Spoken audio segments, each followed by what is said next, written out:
Olá, sejam todos bem-vindos à nossa videoaula de hoje.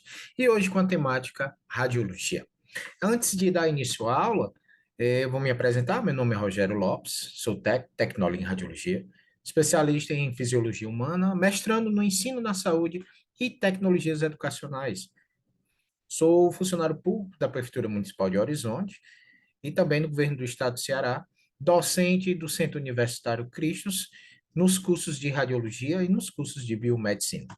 Então vamos para a nossa temática de hoje, que seria radiologia, tá? Então nós vamos destrinchar ou então conhecer um pouco dessa área, uma área nova que é bastante utilizada no meio da medicina e que vamos aprender um pouco e tirar algumas curiosidades sobre a radiologia. E principalmente, quando a gente fala de radiologia, nós não poderíamos deixar de citar os raios-x, tá? De onde foi que surgiu esses raios-x? Aonde foi que começou, na verdade, quando começaram as suas aplicações? Então, vamos começar decifrando alguns termos, tipo radiologia, né? Quando a gente divide essa palavra, radiologia, a gente fala de estudo sobre o rádio, que é uma substância que emite radiação. E a radiologia também pode ser chamada de diagnóstico por imagem. Assim, nós conhecemos nas clínicas, clínicas de diagnóstico por imagem, ou clínica de radiologia, ou setor de radiologia, ou setor de diagnóstico por imagem. Ali são exames realizados, né, que se trata de uma especialidade da medicina que estuda e investiga órgãos e estruturas através da utilização dos raios-x, que são esses raios misteriosos, né? Então, são aonde são conseguidos meios de diagnósticos por meios de raio-x, por meios de imagem. E a radiografia é um termo semelhante, ele parte dessa imagem parecida como uma fotografia. A radiografia, ela é nada mais, nada menos que uma fotografia.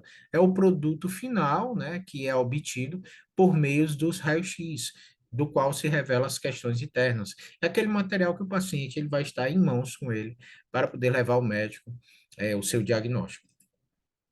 Então, vamos falar sobre a história da radiologia, né? Como foi que surgiu o raio-x, né? Esse raio misterioso.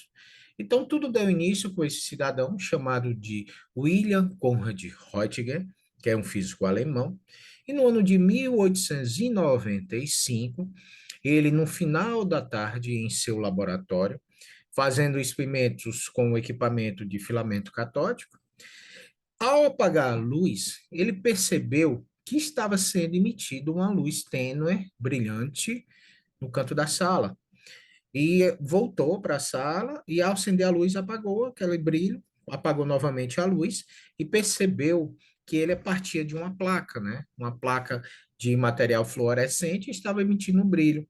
E ele começou a colocar objetos à frente dessa placa e notou que ainda continuava a brilhar. Até então que ele percebeu que aquele brilho era oriundo de um equipamento que ele havia deixado ligado e aquele equipamento, algo saía, né?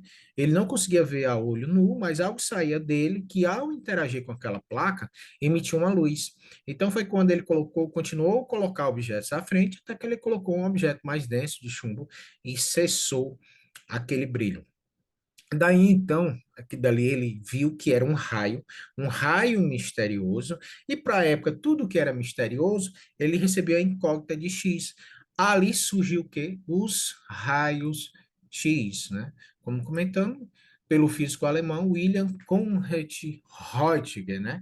E para a época, essas aplicações médicas dessa descoberta, elas acabaram revolucionando a medicina, pois havia se tornado possível enxergar por dentro. Antes, quando se queria saber alguma patologia ou enxergar alguma coisa de dentro do paciente, tinha que abrir o paciente. E por meio desse raio misterioso, foi possível, né, você conseguir enxergar internamente sem precisar abrir. Tá? Junto com seus experimentos, William Conrad Röntgen, ele convidou a sua esposa, Ana Berta, para poder participar e ajudá-lo nos seus experimentos. Foi então que ele convocou, né, no dia 22 de dezembro do mesmo ano, e pediu para tentar fazer uma imagem da mão esquerda de sua esposa. E o oriundo de 15 minutos de exposição foi quando surgiu a primeira radiografia, a radiografia mais importante até os dias de hoje, que foi da mão de sua esposa, a mão esquerda, que consta até a aliança, né, da mão esquerda de sua esposa, Ana Berta Reuttinger, tá? No Brasil, um ano logo após a descoberta dos raios-x, já foi implantado o primeiro equipamento, né, e foi feita a primeira radiografia no ano de 1896. E dando continuidade aos seus experimentos, Röntgen começou a tentar radiografar vários objetos que encontrava pela frente. E um dos objetos que ele encontrou foi uma espingarda, né? Nem parece essa imagem com espingarda, mas isso é uma espingarda, um rifle.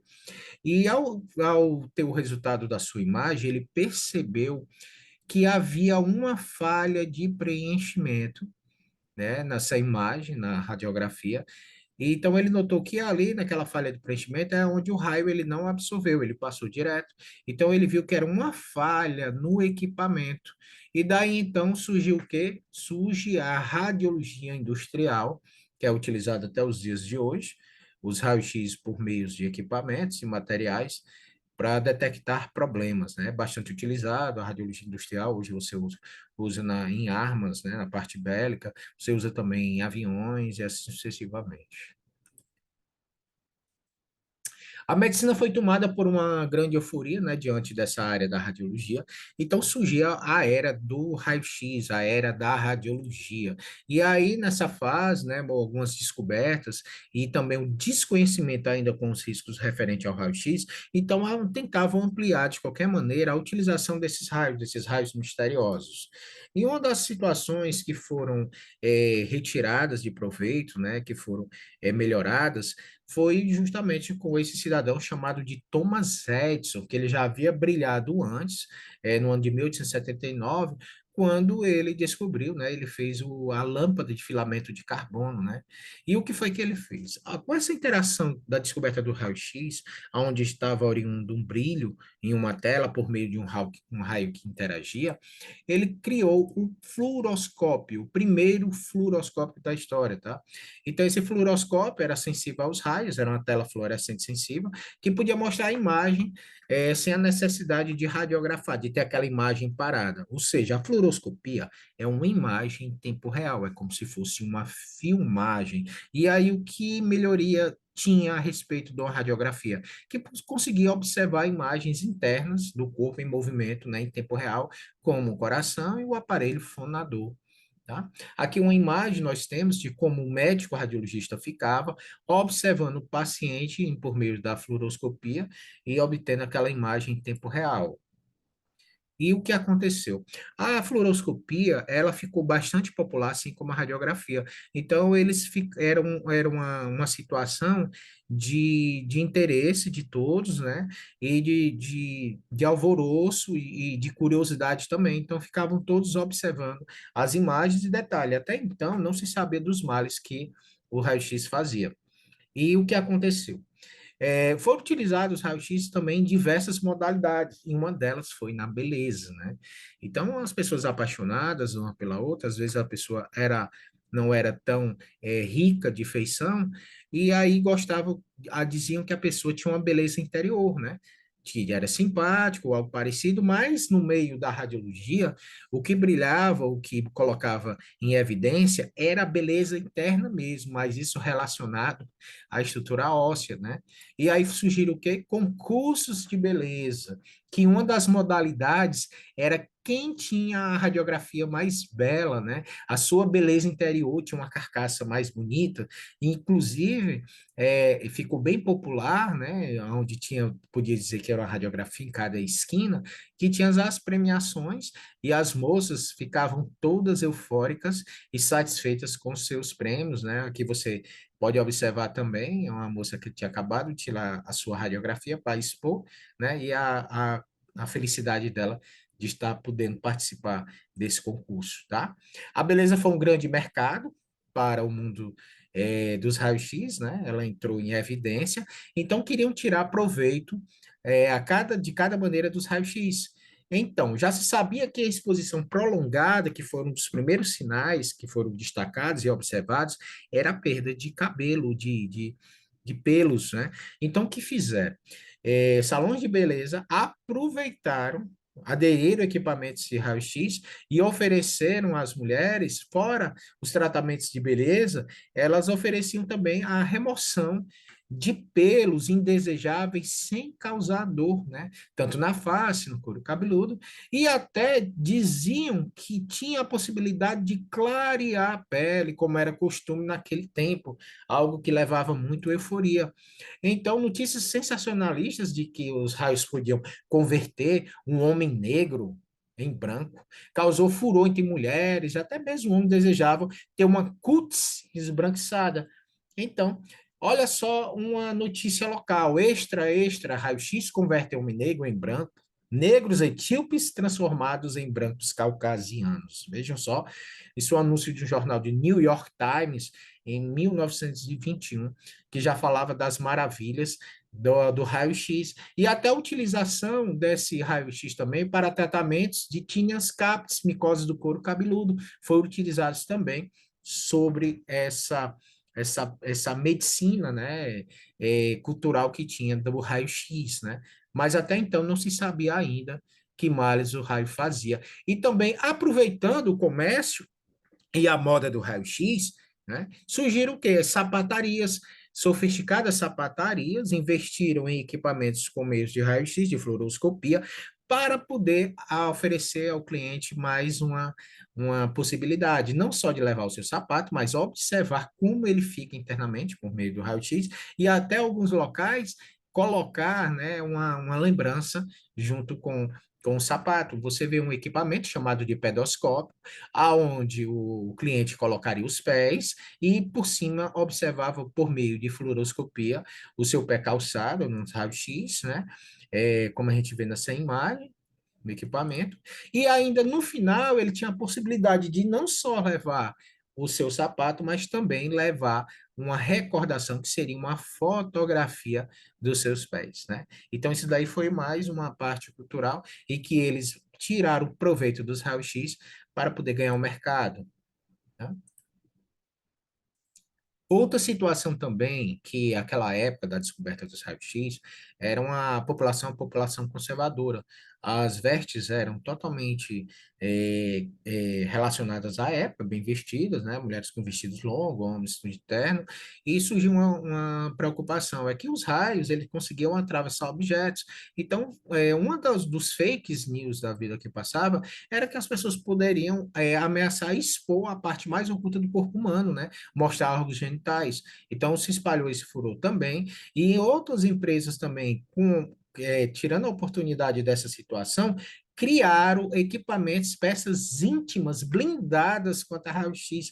Então, ofereceram calcinhas à prova de raio-x, né, provavelmente de chumbo, e esse mercado também teve venda, né? Ele foi vendável também e aproveitado. Tá? E naquela época, essas consequências das exposições excessivas aos raios-x eles ainda muito obscuros, né? Ninguém sabia o que o raio-x ainda fazia, mas que ele era utilizado em grande proporção, sim, né?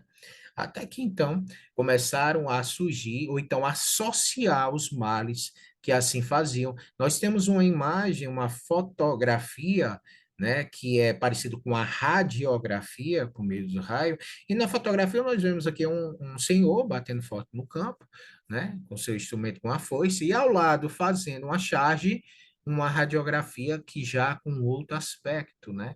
Você via os ossos, né, e a mesma foice, mas isso daqui simbolizava, sabe o quê?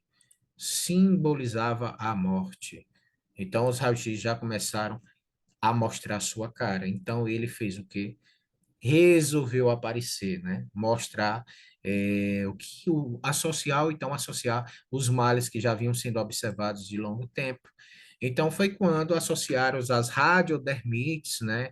Carcinomas relacionados à radiação e inclusive levou um bocado de gente. Então tudo aquilo ali foi associado, que aquele raio misterioso que é denominado de X, ele tinha o seu poder, o seu benefício, mas também ele tinha o seu malefício, tá? Então, um dos primeiros mártires, né, das suas experiências e atividades com raio-x seria o Dr. Kassambi, né? Do qual ele teve inúmeros e outros profissionais também tinham esses contatos com a radiação, mas ele tinha uma clínica nos Estados Unidos, do qual ele fazia atividades constantes com esses raios-x, exames, experiências e tratamento, e aí ele foi um dos primeiros também que começaram a ter lesões nas mãos, perdeu os dedos e veio a falecer devido à radiação. Então, isso era uma preocupação imensa. Então, foram buscar na história, desde a descoberta que Röntgen tinha feito, de que material, né, que ele cessava o raio, fazia com que o raio não transpassasse, né, e ficasse sendo absorvido pelo aquele material. Então, foi o chumbo. Então, com a preocupação ainda de continuar utilizando o raio-x no meio da medicina, mas também de proteger o indivíduo ocupacionalmente exposto, o IOE, que eram os operadores, né, tanto os radiologistas ou com os operadores de raio-x, foram criados modelos, né, ou roupas específicas de chumbo para proteger contra a radiação. Então, aquele sorriso que tinha antes das curiosidades foram perdendo, né? Foi se levado o raio-x com uma coisa mais séria, que podia fazer mal, mas também tem o seu benefício voltado para a medicina. Então, para continuar ainda com a utilização dos raios-x, foram projetadas roupas especiais, como assim nós estamos observando, tá? E esse daqui seria uma roupa para a época, né? Um capacete bem pesado de chumbo, e uma roupa de chumbo bem pesada, bem pesada. Mas o bom disso era que tinha muito charme e elegância, que foi assim que foi criado para a época, esses modelitos. Mas o mais importante de tudo é que os funcionários, né, as pessoas que trabalhavam com essas exposições, agora sim eles estavam protegidos. E o final do plantão estava todo mundo muito cansado com o peso dessa roupa, tá? Você não pode mudar o vento, mas a gente pode conseguir, né? A gente pode ajustar as velas, Albert Einstein. Então, pessoal, hoje, né, na nossa temática de radiologia, o que nós tínhamos para destacar, né, de uma maneira bem breve, era isso. E até a nossa próxima videoaula, tá? Um abraço e até breve.